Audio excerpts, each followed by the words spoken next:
Friends जय जगन्नाथ अस्मिता मिष्टी channel को आपण मानक स्वागत।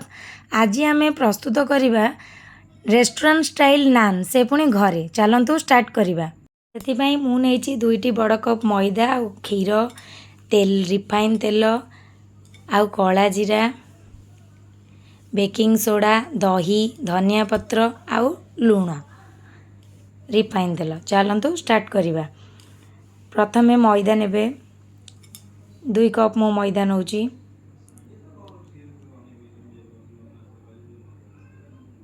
देखंतु तापर ता देरे लुण ऐड करूची बेकिंग सोडा पकाउची रिफाइन तेल पकाउची तापर रखिथिबा दही को ऐड करूची तापर क्षीर पकाउची तापर भल भाबरे हाथ रे अट्टा दळिला परे ताको गोली नौची। बेसी हार्ड करें कि बेसी सॉफ्ट करें अटा चकटला भाया नॉर्मल ताको चकटिकी किसी समय रेस्ट रे रखिदेवे। देखंतु मोर घंटे हो गलानी मुझे ताको काढ़ी चेक करुँची मोर देखंतु केते सॉफ्ट डव होईची। आपण रुटी साइज रो गुळा करि परिबे जदि छोट नान करिवे जदि बड़ करिवे ताले ताठू टिके बड़ बड़ साइज रो गुळा करिवे। देखंतु मु एते छोट छोट गुळा करिची तावारे करिवी बेसी बड़ करूनी। तेपाई बेलिया मुझे किसी सुखिला मैदा पानी कला जीरा आउ धनिया पत्र आउ बटर चलते आम कि सुखिला मैदा पकई ताको रुटी शेप रे बेली नवा।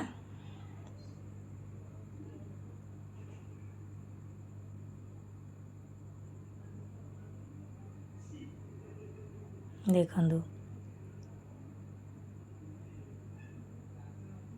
मैदाटा बेलिया टी डिफिकल्ट होता है।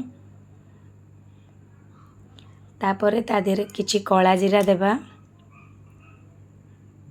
जेमती पकाउची सेमती पकई नेबे तापरे किछि धनिया पत्र ता देहरे पकई नेबे तापरे हल्का हाथ रे ताकू आउ थोड़े बेली नेबे।